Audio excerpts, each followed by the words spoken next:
Broadcasting live from the Business RadioX studios in Phoenix, Arizona, it's time for Phoenix Business Radio, spotlighting the city's best businesses and the people who lead them. Welcome to Phoenix Business Radio, broadcasting live from the Business RadioX studio inside Mac 6 Conscious Workspace in Tempe, Arizona, where we help build businesses and connect you with the right people.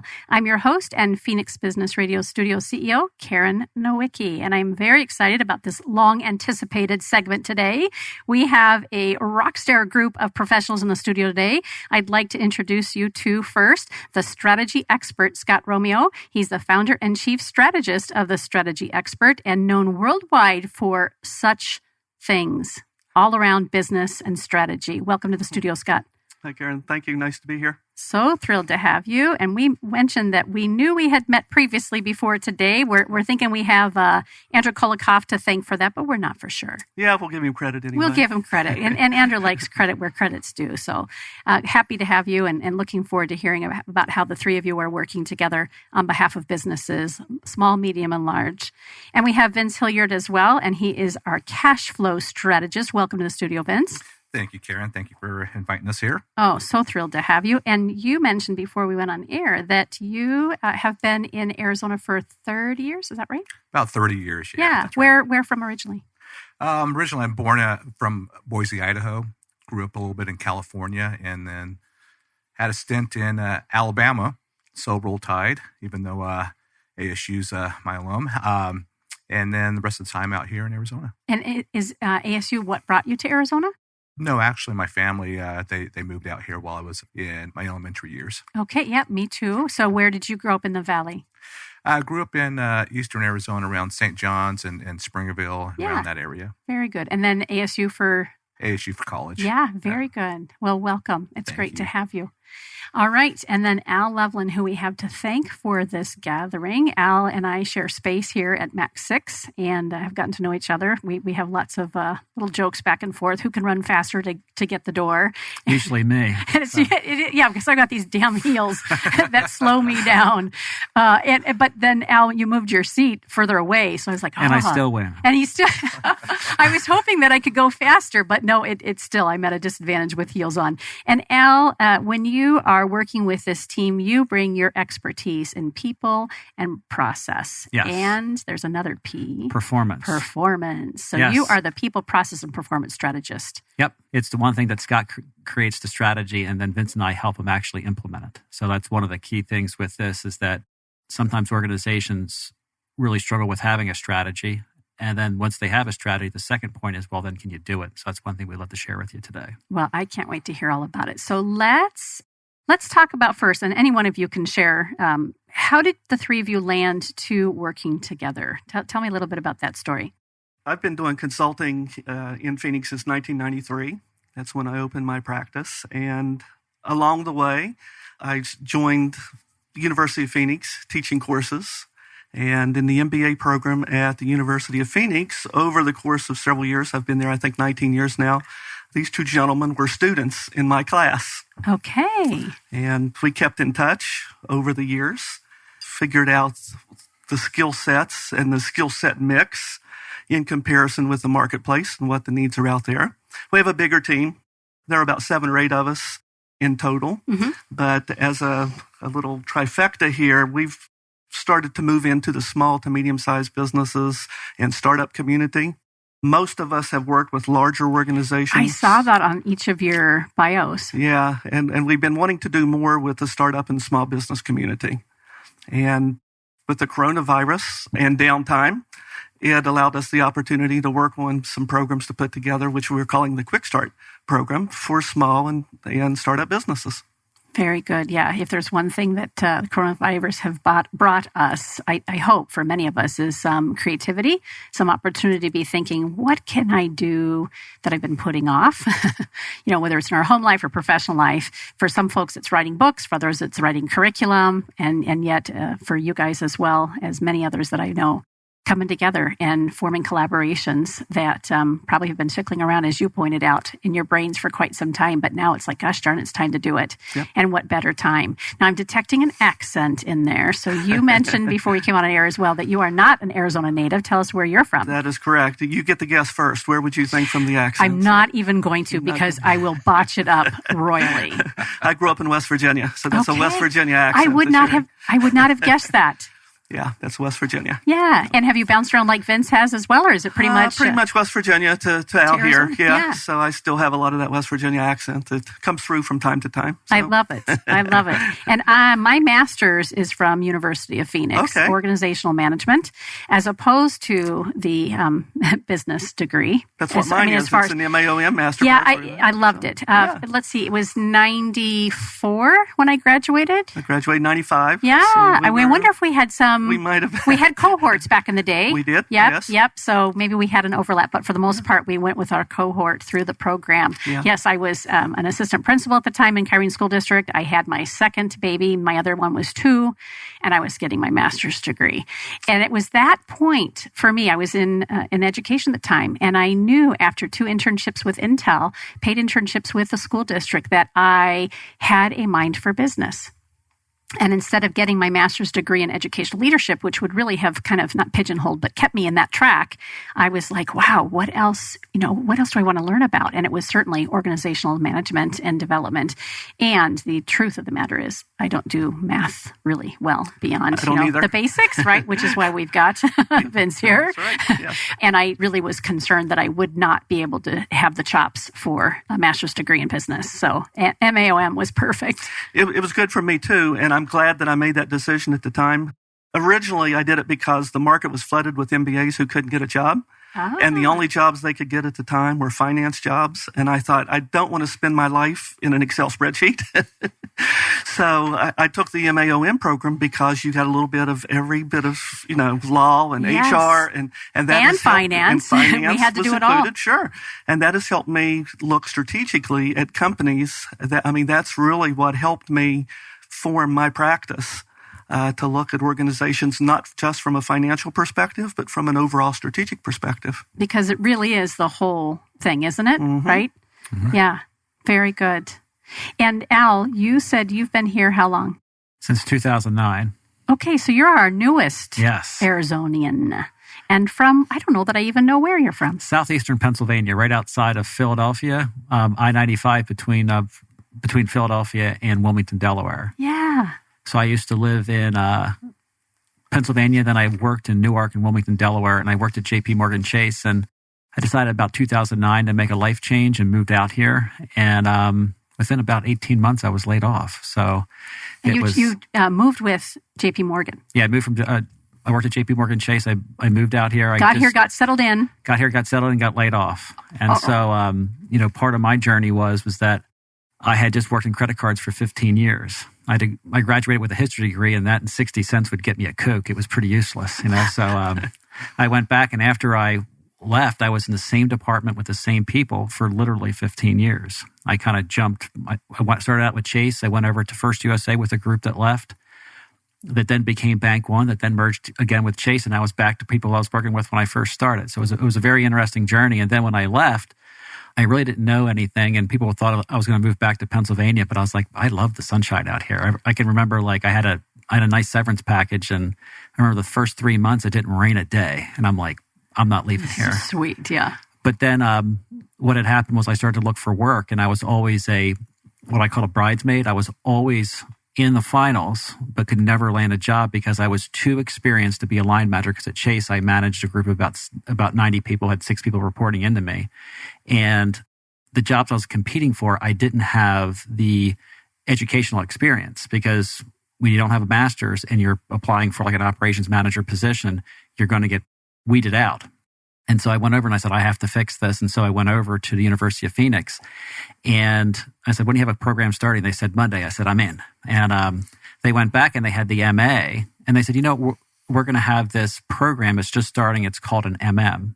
And really from the same thing that Scott was saying, it took away the mathematical courses for the MBA, and it brought in things like cross-cultural communications, public relations. And Scott was our first and last professor. There was about six of us that kind of went through the program. And I can remember reading Peter Block's book, was a first class about consulting. And it was like reading a mystery novel. I loved it. And so from that standpoint was that I started to learn about business. And what was really fascinating about it was at Chase, I started out as a temporary worker and I worked my way up to that middle management. And as I was reading through a lot of these classes, I was like, my goodness, that's what they were trying to do. Because so many people in business don't have that subject matter knowledge. And so part of what I was learning was that people were trying to implement things that people at the bottom really didn't understand conceptually. And so what I started doing is I started working a lot with solopreneurs and nonprofits where I was helping them learn those concepts and then manage their time better. And then through time, I really started to work. And what I found that I was helping people become more efficient. But what I found that I was helping them become more efficient running in circles. And that's where, in talking with Scott, was you needed a strategy to be able to kind of go out and see, because a strategy gives you a direction. And then from there is, how are you implementing it? And then from that standpoint was, and through the years, Scott really kept up, and he kind of really kind of helped mentor me during the process, and he kind of would throw some stuff out, and I'm like, that's a great point. So it's something that we kind of came, and then with him is with the strategy, he likes the big picture stuff, and then like the little picture stuff, he says that's you. He'd rather not do that. The nuts and bolts. Right now, Vince, were you in the same class then as Al went through? No, I was in a different class. I was in a different class with Scott. I came in and worked with, probably 10 different Fortune 5 companies in my time out of ASU. I was a pre-med student, and then and also a business, and I kind of stuck with business so I could stay within the state. And my background ranges anywhere from sales to operations to finance. So I was always a revenue generating person. So I got to see a lot of different cultures, a lot of different things in businesses out there with the IBMs, the FedEx, the Cox Communications, all these different areas, and watch how the processes work. And then sitting back, looking at everything and going through my MBA class, I was like, wow, there's a lot of things. I see how all these things can work. And you know what? There's things I can do to go ahead and help out here. And I've got this place does one thing differently than this other place. It's like, if we can go ahead and get all these different things in together and we can create something greater, then, keeping in touch with Scott was one of those things where it's like, you know what? There's something I want to do here. There's something more that I've got to go ahead and do. And that's when we started talking more about the consulting role and using the revenue generation and financial part of my background to develop the cash flow strategy model. Can you speak a little bit about the cash flow model while we're on air today? Oh, absolutely. Cash flow model, there's 99 points that I have that will maximize and optimize your resources in your business. And what that'll do is I'll go in there, do an assessment on the business, do my research, come up with a report, and find different ways where we can increase your cash flow. And then we'll have myself and Al come in there to implement those strategies. Sounds very easy, and yet I know there's a lot of moving parts for that as you do your research and you look to find ways to increase cash flow. Absolutely. And right now it's a time where, it's always a time where businesses need cash flow. And there's a lot of hidden cash in businesses. We're so busy putting out fires, so busy taking the product, the service, and getting it out the door and just go. Well, there's a lot of cash that's within your business that instead of one way is, of course, generating sales, generating revenue. But then besides that, there's other ways you can go ahead and find cash within your business. And that's what I come in to do to help out a business. So it's not just increasing prices or finding other avenues of income. There's hidden cash within businesses as well, is what I'm hearing you say. Absolutely. Yeah. And there's also, different ways, price structuring and so forth. But there's a lot of different hidden ways that, with experience and the knowledge and having Scott as a strategy expert, kind of finding the needle in a haystack, it's like, it's one of those things where it's like, oh, here's the golden coin. I didn't know it was right there. I passed by it every day, and I didn't know, this could increase my cash flow, and this is what we need. It's pretty exciting. Yeah, one thing that we've talked about is a lot of organizations, you get into your routine, and the world around you changes. You grow. but you don't grow how you utilize your resources. Mm-hmm. And so sometimes, like one of my favorite sayings is, you don't know what you don't know, and sometimes what you know isn't so. And sometimes as a business owner, you kind of move to that next level that requires new muscles and new ways about going about it. And Vince has a great system about going in and kind of looking at that and saying, are you maximizing the potential of your resources about how you're driving your business? And then Scott, from the standpoint, is like, okay, a lot of times your strategy has worked, and now it's time for a new one because you're going to that next level. And that's a point too, is that people don't look around them because, part of what we try to do is really understand what the actions and behaviors are of the strategy. And really what I do is go in to Vince's point and I say, is it being executed as designed? And then is it producing the fruits that the strategy wanted it to have? And then if not, why not? Because it can be people, or, as we're living through right now, it can be the environment around. And then how do you react? I always had my favorite saying. I always like to quote Mike Tyson.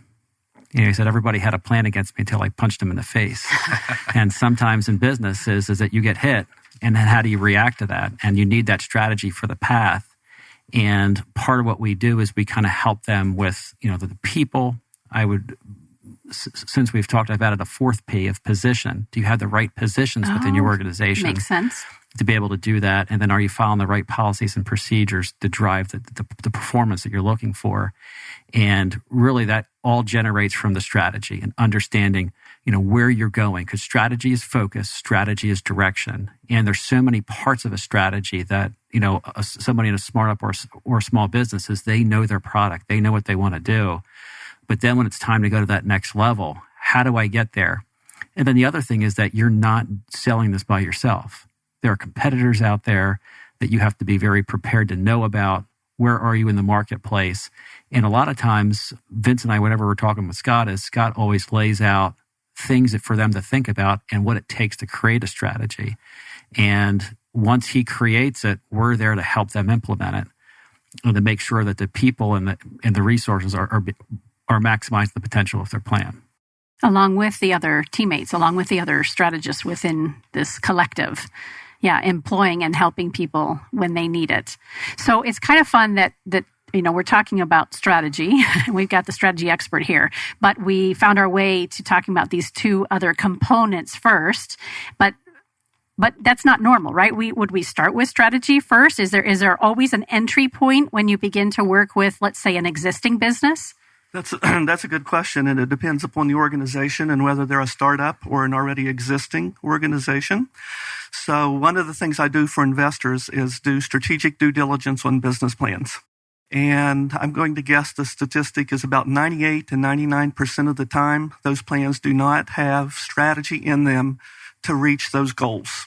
In fact, if you ask them, what's your strategy? They will give you the goal, which is the outcome or the end result. But not the how are you going to get there. And they never contain that in the business plan. It is just not there.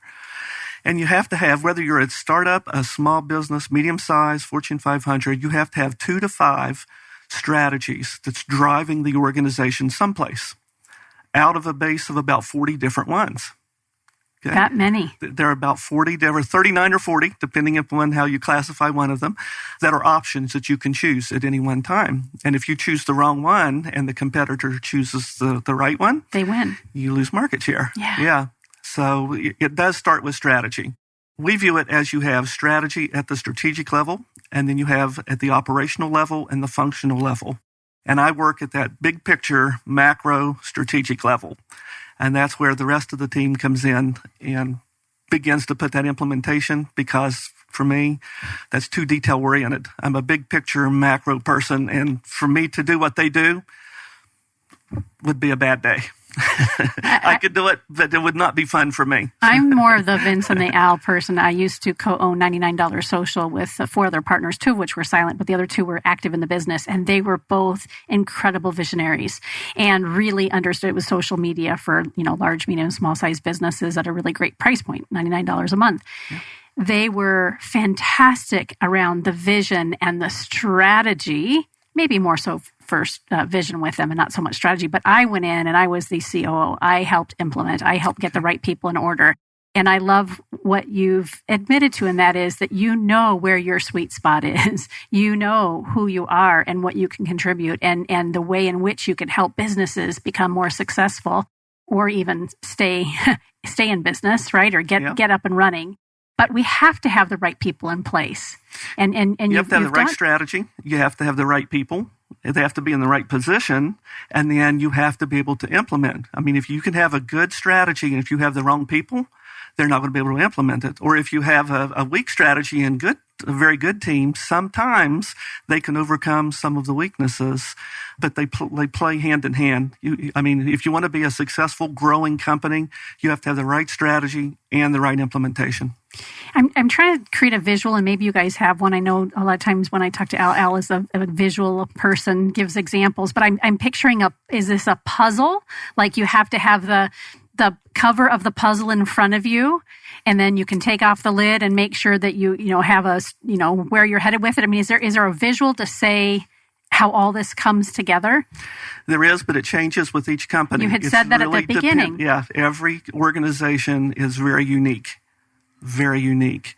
And that's why we have a bigger team. So we have an attorney, we have a master black belt, Lean Six Sigma. Marketing. So we got a marketing person, a salesperson, because sales and marketing are not the same thing. No. And many startup and small businesses make that mistake. Those are not the same thing. And then we have information technology as well. Yes. Making sure that you're covered in that area. Yeah. So those are key areas of an organization. And if you're weak in one area, then you're not going to have a full implementation of your strategic plan. So our overall team is good at coming in and working in all of the key areas that are needed so that you can successfully implement that strategy and either take market share away from the competition or grow revenue or whatever the overall strategy is. It's very refreshing because oftentimes when we have someone say that they're an expert or a strategist or whatever their thing is that they offer as a consultant, they want to shove you into a cookie cutter program. Kind of the one size fits all. And I've worn one size fits all pants and blouses, and it's not necessarily true. And I think the same for consultation, right? I mean, how could one template work for everybody? It doesn't. Industries, verticals, size of business, as you mentioned, been in business for a while, startup to an enterprise level, getting ready to go, to the next stratosphere. There's a lot of variables, and it's wonderful to hear that the way that you guys have developed your programs and the way you work with your clients is that it is, let's take a look at where you're at. Let's do the study, let's do the research, and let's come up with a strategy and implementation from there. Yeah, that's absolutely right, Karen. It's kind of like, if you're going to do a weightlifting program for somebody and you want the weightlifting program for a 25-year-old gentleman is going to be different than a weightlifting program for, say, another gentleman who's 65. I mean, you can't put them in just the box and and throw them out there, because people will get hurt. Things don't work out the same. That's why when we come in here, we'll do a customized strategy for every business. It's different every time because they're different than their competitor. And one thing we're very cognizant of is we want companies to succeed in the near and long term, because in a lot of cases, people will go in and they'll try to do something in the short term that won't be sustainable. And part of what we look at is saying, okay, this is where you're going to be at this point, and then also in the future, because part of growing a business is sometimes you have to grow at the rate that you're capable of. Because sometimes success can come too fast and you don't build the infrastructure and it implodes. And so really part of the growth strategy is that you go back, and from an implementation standpoint is what kind of people do you have? What kind of positions do you have? And then when do you hire for them? Because that's one thing that Vince and I work in tandem with, is making sure that you have the cash to be able to hire, to be able to grow. And so that's all part of things that you have to think about. And, a lot of times when people are, small business owners and entrepreneurs, they like to do things and they like to do it well, and that means they got to do it themselves. I don't know anything about that. But then I don't resemble that mark at all. But at a certain point, you run out of time. Right. And you have to build that strategy and that structure to be able to understand what people are trying to do. And then it's so important in this industry is to get people that buy in with you.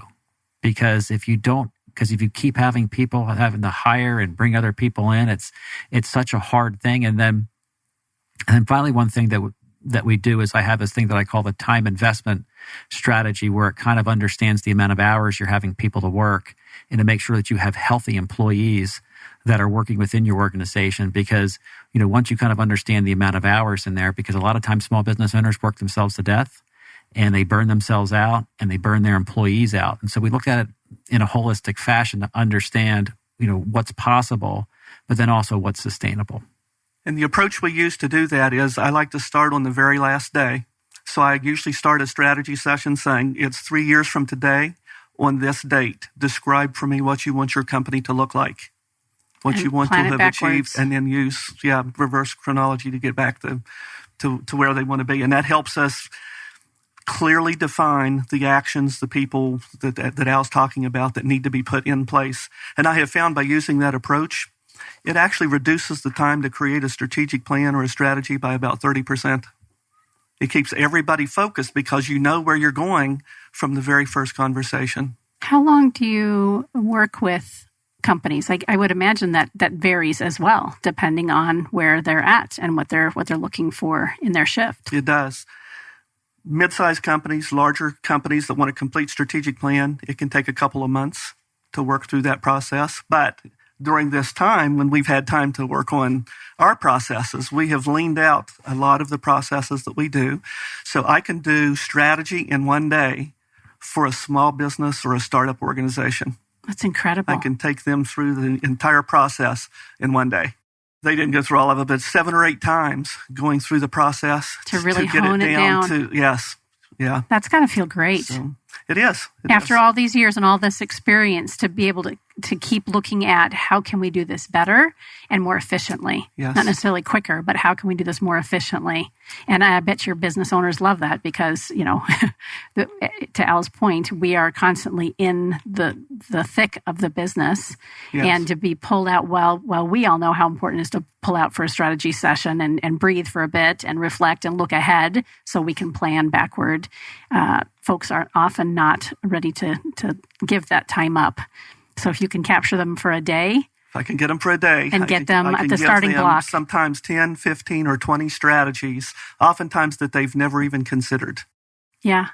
And his program's really good that we have, because what happens now is you have a lot of the new startups out there. So instead of having just a business plan, this is going to be on steroids, so to speak. We're going to have a strategy for that new startup, and it shows that they will be more successful getting in to the business and starting their business up. So it's just having strategy in a day is wonderful. And the other part is we have a 90-day follow-up, because sometimes, you go into a strategy session, you walk out feeling wonderful, and then reality hits.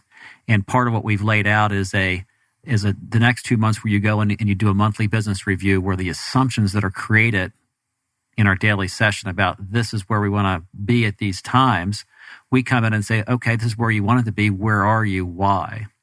And then we have the end of 90-day period where we kind of go back and we look at the overall numbers that start saying, okay, you've done these things. Now, are they producing the results that you potentially want to do or that you want to see? So it's like you've gone out and, in a lot of cases, one of my favorite examples is talking about planting a garden, right? So you go out and you want to see those fruits at a certain point. But sometimes in the strategy, it says we're not going to see things the 30, 60, 90 days.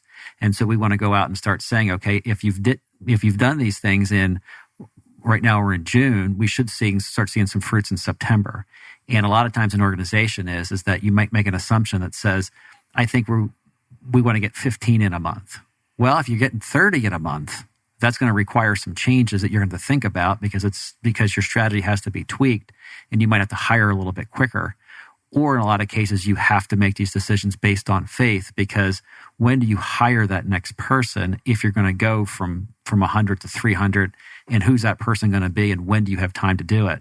And when you're looking at those numbers, as you usually go back and say, at what point do we do this? At what point does the numbers say that we're going to go ahead and make that jump, and how do we go about doing that?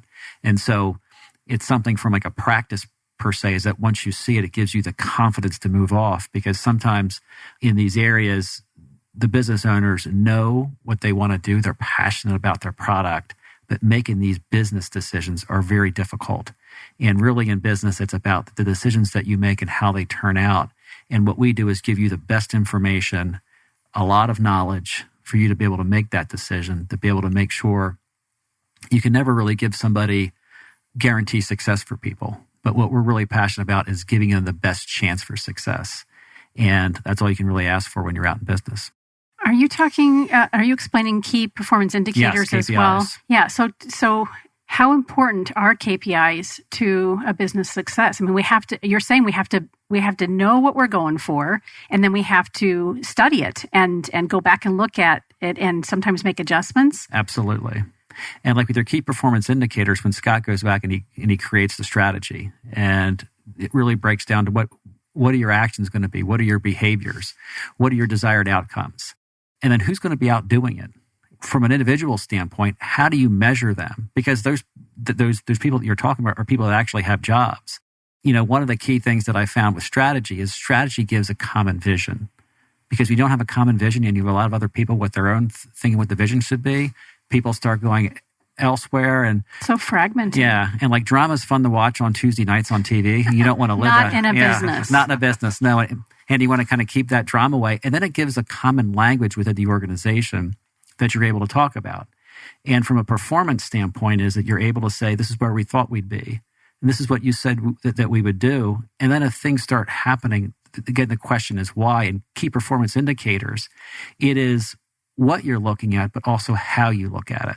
Because again, what we teach is not a blame-oriented piece, but really coaching and developing people. Because again, in this environment in a lot of cases, you can't hire these great people out of school for, $150,000. You have to make them. And so too, when you're growing is what skill set do we need for this next level? Mm-hmm. And how do we work to develop that? And those are things that you have to think about as an owner, because when Scott's creating the strategy and we start saying, this is where you want to be in 3 years, well, you're going to need to develop these skills or get this skill in the organization. And sometimes too, you might have somebody who might not be good for this new fit for this new world. And those are the hard decisions that you're going to have to think and talk about. And how often, when you're working with these professionals, are they like, we admitted, not great with numbers and so grateful that someone like you can see them and help clearly articulate? Do you find that successful businesses tend to have that math mind, or sometimes do you find that you really have to kind of help, train and guide them up that way? Well, Karen, that all depends on the person. I mean, some of the people that have their own businesses are engineers, so they've got the math background, and what happens is they may have that, but they don't have the strategy background to understand. Well, okay, you're good at what you do. You can go out there and you can make bicycles, and you're doing really, really good. But what I'm finding out is that sales isn't their strong point. Marketing is not their strong point. Looking into the future is not their strong point. And that's where we come in and we lay out a map, a plan, so to speak, so we can get them to where they want to be, that end vision. And Scott's really good at doing that. He's really good at, I look at it, it's funny, I kind of look at it like, well, Scott, you're kind of like a business counselor, a therapist, because you get everything out of somebody and you're like, okay, well, this is really not where you want to go. You're saying one thing, but you want to do something else. Does this sound right to you? Then they come out. It's like, well, yeah, exactly. That's what I want to do. Yes, I've been trying to say that. Say what you mean, not what you say. And what happens is then we have a great start for a strategy. And then again, I come in and we find areas where there's some weaknesses and strengthen those up so they can be competitive out there. Because I tell you what, their competition is out there trying to get stronger too. So what are you going to do in order to be number one in your industry? It's pretty amazing to help each of these businesses out in where they want help and where they need help. And we can grow organizations without having to generate more sales. That's what I hear you say. Absolutely. I mean, you of course, you always want sales in there. You want revenue. But there's a lot of ways you can go ahead and generate profit in your business. And that's just, for instance, say you want to go ahead and lease a building or you want to buy a building. Well, what's the best way to do it? Do you need tax write-offs? Do you want to go ahead and are you going to grow out of your business? Are you building at some point? Maybe it's best just go and lease. Do you need cash up front right now so you don't have the cash to purchase a building? So there's a lot of different things that you can do to increase your cash flow. And then what happens is, after I do the assessment and have a strategy for cash flow, it's kind of like, okay, Karen, you got this big chunk of money now. What are you going to do with it? You want to just go ahead and blow it and have a party and start all over next fiscal year or next quarter and do the same process again? Or do you want to go ahead and say, hey, let's go ahead and invest in what we want to do into our strategy in order to accomplish our end vision? That's the big purpose of having that cash, is so they can grow. They may want to go ahead and acquire their competitor. They may want to acquire their supplier. They may want to have a joint venture. There's a lot of different strategies out there where Scott is really good at identifying and helping with. And then all of a sudden now you're number one in your industry. Now you got the best product, whatever it is that you want to do. And getting to make decisions that maybe you never dreamed that you'd be able to make before. When you're sharing these examples, I'm thinking about one of the Tempe chamber groups that Al and I both belong to, and it's the Business Owners Forum. And I remember one of the participants there, she has one business, but she was talking about owning her building, perfect example. And I was like, wow, that's just brilliant for the small business owner to be able to look to see what makes the most sense, and to have someone like you, Vince, and the rest of the team to be able to just kind of look at it big picture for us and actually help us lay out a plan and hold us accountable to it. So on that note around accountability, if somebody is looking for more accountability beyond, the planning and the strategy, you mentioned, of course, the 90-day check-ins, that sort of thing, all of you or a few of you would be available to just kind of be that consultant for them longer term? Yeah, our programs are very flexible. So we have very few canned programs. Most of the canned programs are presentations that we give, but we do nothing. Education sounds like more educational. More like, educational, hey, yeah. And it's they're not even that even, because we ask a lot of questions that make them realize on their own the questions that they really should be asking themselves. So an example would be, I'll say, are you really effective or are you really efficient right now? And what's the difference? I'm like, I don't know. Is there a difference? There's a difference. So you have a discussion. So it's more of a discussion. So we have found that our clients continue to ask us a series of questions, and they come back. So we do a fractional chief strategy officer for whatever period of time that they want, because you're right, they need help even beyond the 90 days for the implementation. We use agile strategy. We encourage them to be agile, which means they're always changing.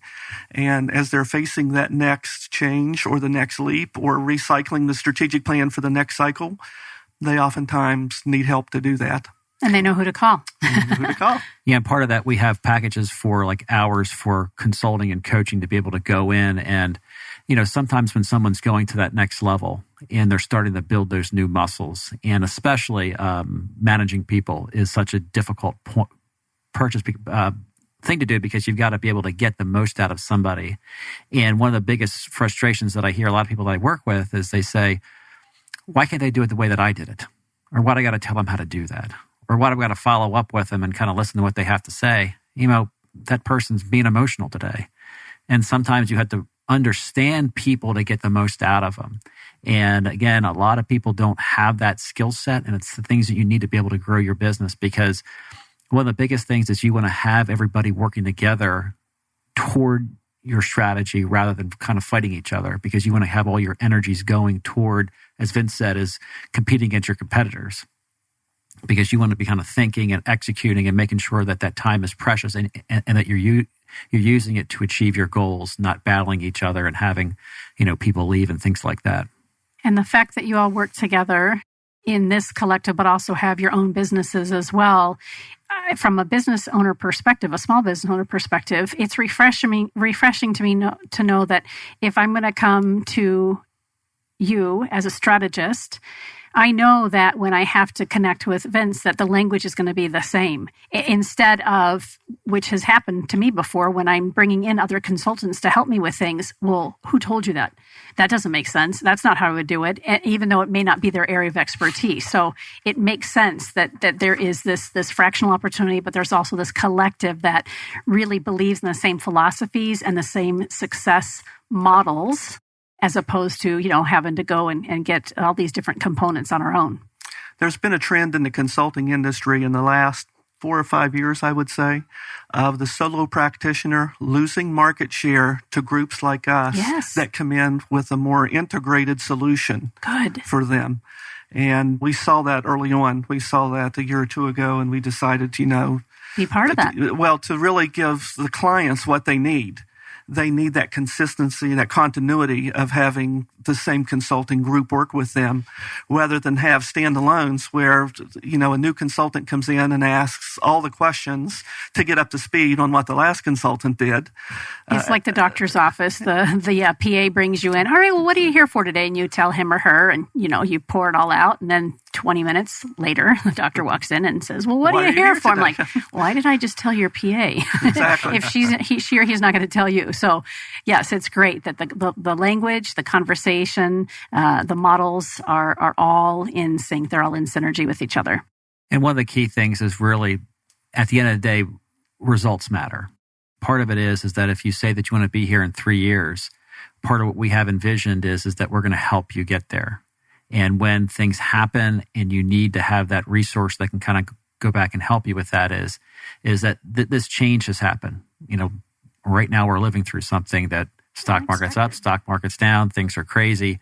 How do we go back and do that? And then what are your assumptions from the strategic plan? And then what's really happening? And then really having that conversation, because again, it's not like pay us X and then we're moved on to Y and what's your name? So it's like, it's more like we're there to kind of help you get there, because there's one thing to be able to get the information from you in one day, but then that follow-up piece is really for us to kind of be there with you that says that, we're just not here to kind of take your money day one and then say goodbye, is that we're going to see you through until you succeed, or we really work to make sure that it actually works as designed. Thank goodness. I mean, as a business owner, I'd be like, finally, someone who can understand what I'm looking to achieve, can give me the roadmap to achieve it and hold me accountable, help me, benchmark against my success and shift when I need to. They're not going to leave me, right? Yeah. And be able to call me on my shit, right? If I'm getting in my own way, we haven't really talked about that piece really, but from a leadership perspective, do you find that as consultants, you kind of sometimes it's maybe back to the piece that Vince, you mentioned about Scott, that you're so good about, the psychology, like, hey, let me tell you what I'm hearing you say and what I'm witnessing or noticing. Do you find that each of you have to have kind of some of those hardline conversations with clients and have them pop out of themselves to see that they may be holding themselves back? Regularly. Yeah, and our approaches are different depending upon our approaches. So our sales consultant is a very in your face, you said you were going to do this, I'm holding you accountable. And he calls them on it if they're not delivering what they promised and said that they would do.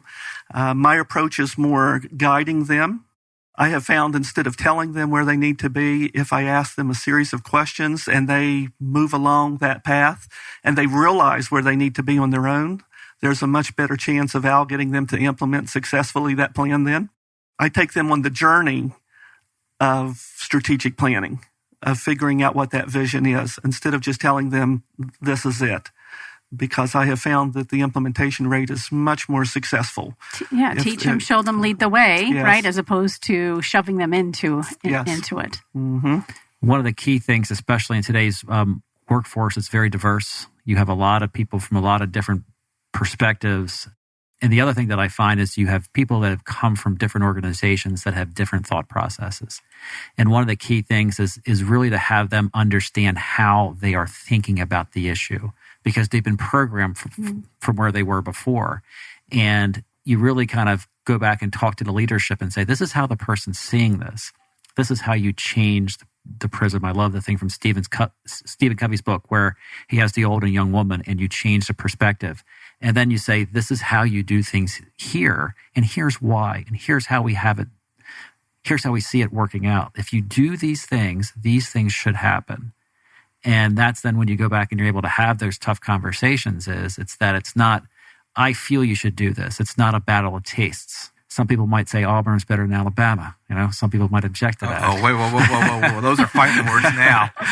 But like you have something like, but in organizations, when you're having a discussion of tastes, I always go back and I ask and I say, what's better, Coke or Pepsi? And someone might say, I like RC Cola. Or they say, well, I don't like Pepsi at all. But it's like when you're having that discussion about tastes, everybody's right. But when you have a strategies and numbers, then that's what you base off of. And so it's a common language. And it's not somebody thinking, well, I think we should do this or I think we should do that. The other thing to think about with what Scott does, and you said it before about having different partners. If you don't have a common strategy, different partners can think different things. And I think we should do this. I think we should do this.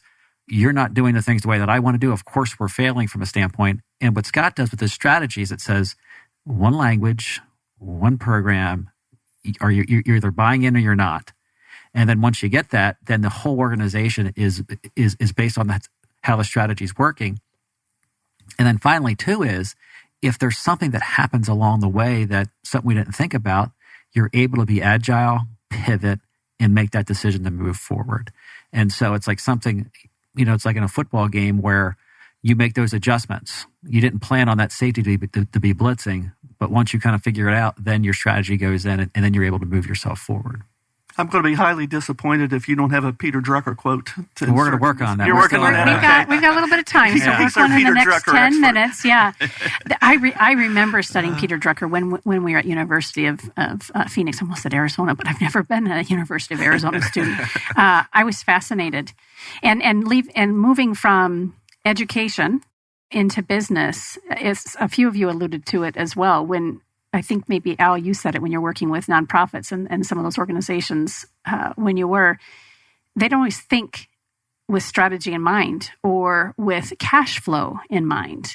Education, public education in particular, and certainly nonprofits. And we have to. If we are a business or an entity that's here to serve with a product or a service, we have to have cash flow in mind. Otherwise, we're not helping anybody, or we're helping far too few. Mm-hmm. I think I read, Scott, too, that you wrote a proposal, I think it was, for one of the first charter schools in Arizona? Yeah, I think it was the 7th one, if I remember back. It's been a long time ago now, 25 years probably, but I think it was the 7th.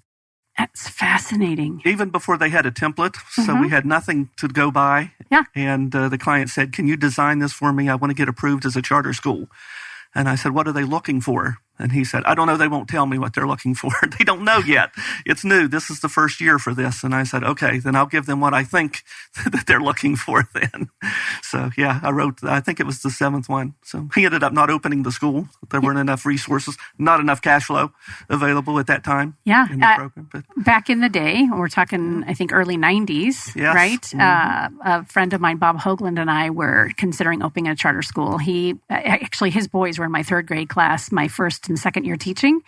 And he ended up teaching me so much about educate. He was an educator himself, special education, then went on to be a consultant and with William Glasser and quality schools. Mm-hmm. Yep. Yeah. Fascinating, and blew my mind around just organizational development, the psychology of, being in relationship and being in business with each other and how to teach. And when we got to the point where we realized there was that synergy between both, much not unlike what you guys were doing, right? I was a student of his, and he said, we ought to look at doing something together. We thought about opening a charter school, and we did several planning sessions over the course of about 6 months.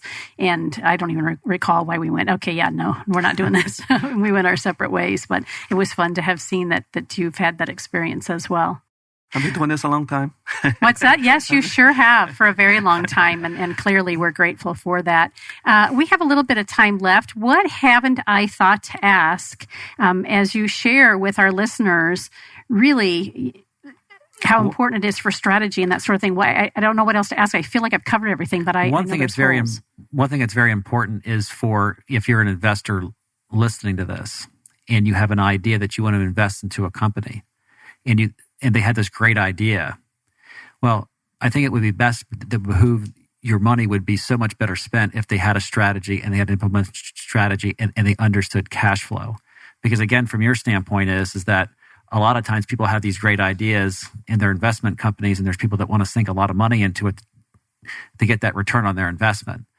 And one thing to think about with this is that this program can give you that best chance for success, because a lot of times people will go in and an investor will say, what are you guys doing? Because again, it's like this great idea that's not taking off. Why is it not taking off?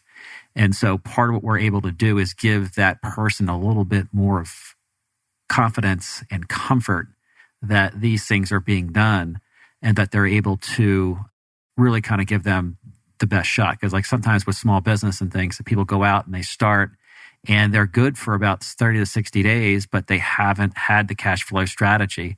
And then all of a sudden, because you can lose it in a second. And, part of that is that have you thought about this? And what we really want to do is to really kind of give that confidence that things are going to happen, but we want to make sure that nothing catastrophic happens and that you have yourself covered in that. Karen, I like to look at us like we are a one-stop shop helping companies solve areas of need. So instead of just going in there... God, we could have done that in the first 2 minutes and been done. Because it's kind of like when you take your car to the mechanic, do you take it over there and he just does the tires, and then you have to take it over somewhere else to do the windshield wipers, and then you take it somewhere else to do the ignition or whatever you do? No, you go in the shop, they do it all. That's what we're doing too, is we go in, you come with us and we take care of everything. The last thing I want to say is that, the business landscape changes out there, and it's always changing, right? Are you changing the way you use your resources? And that's something to think about, especially in times like this. If not, contact us. Well said. From the quiet one. Scott, anything to add? I don't think so. We have a 3-day condensed program. You get to spend 1 day with each of us, and it covers everything from high-level strategy, what you need to do through cash flow, all the way through the implementation and the 90-day rollout plan. So if it's a startup organization or a very small organization that wants to go to the next level, the next step, we can get them there with just 3 days of time commitment. Every fiber of my being gets excited hearing that because really it's with all the years experience. I think I read somewhere like 225 years worth of experience with your collective group, yes, right? Yeah. With your team. To have that knowledge all poured into my business and what my joy and passion and my purpose is and serving my clients, that's very appealing, especially when it's a one-stop shop. Yeah, really great.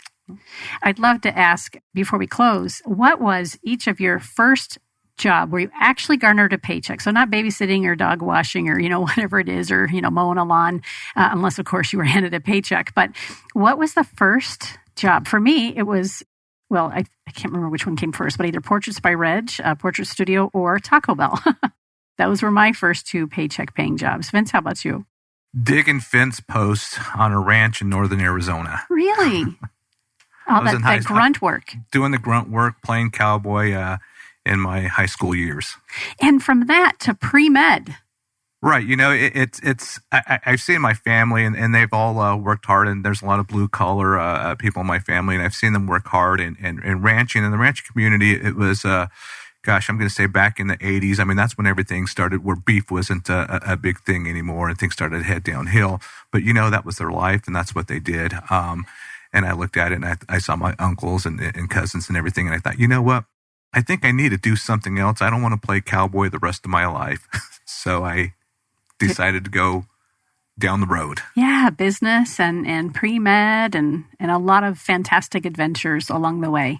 Absolutely. And I enjoy business. I enjoy all the different types of things I'm doing with business and a variety of businesses out there, be it in the medical field, be it in the electronic field, be it whatever it is. It's just interesting learning and helping. I think that's what we all have in common is we like to help businesses. Yeah, I definitely hear that. And the diversity, the experience, the wide experiences just that even the 3 members of your team have, let alone not the bigger group, is fascinating. So how about you, sir? What was your first paycheck paying job? I had part-time jobs in high school. My dad was a construction foreman, so I was usually the person carrying shingles up to the ladder Of course you were. on top of the roof. And I learned quickly that, that was great for him. It wasn't for me. And he encouraged me, said, you need to go to college. You need to, do something else if you don't want to use your body out here physically like this. So my first full-time paid job, I applied at a mining company in West Virginia, because if you lived in West Virginia and you wanted a good job, that's what you did. And the position I applied for had already been filled. But the guy said, do you know anything about purchasing? We need somebody to help set up a purchasing system. And I said, no, but if you give me 2 weeks, I'll learn about it and I'll come in and set up a purchasing system. And he said, well, we need a purchasing consultant, internal, to come in and set up and run a purchasing system for us. And he said, nobody else has applied for the job, so we'll give you 2 weeks, go study, come back and do it. So my first job was as an internal consultant, and that's where I learned that I really liked consulting. And then when I got laid off from the mining industry in one of the economic downturns, I decided I want to do this on my own. That is a fascinating story. Love that. Can you beat that, Al? I don't know if I can. I can remember sitting back. I was in my early teens, and it was in Oxford, Pennsylvania, and there was a gentleman named Carl Dolan who had a dream about building the Southern Chester County YMCA. And I was one of the first employees there, and I got my paycheck, and I'd pull weeds, and I'd go around and I'd do like minor janitorial stuff. It was so, just kind of thinking about it right now through our conversation, it went from an idea that he had. And we were sitting in these offices in Oxford, Pennsylvania.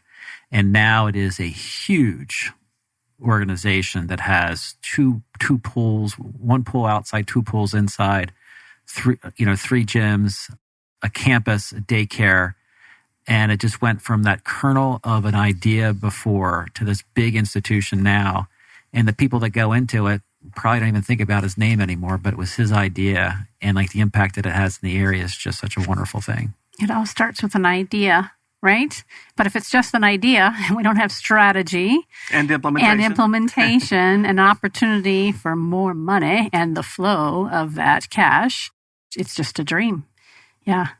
Fascinating. A lot of fun to be with the 3 of you today. Thank you so much for sharing your success stories and your love for business and taking people to the next level. You can get a hold of these folks at thestrategyexpert.com. I have a work email as well that I'll share. It's Romeo. That's your last name, right, Scott? That is, yes. ROMEO at thestrategyexpert.com. Thanks again for being here. Thank you, Karen. Thanks, Karen. Thanks, Karen. You bet. You've been listening to Phoenix Business Radio X, broadcasting live from within the Max 6 Conscious Workspace studio. Some media leans left, some lean right, and we lean business. Until next time, I'm Karen Nowicki. Thanks for listening.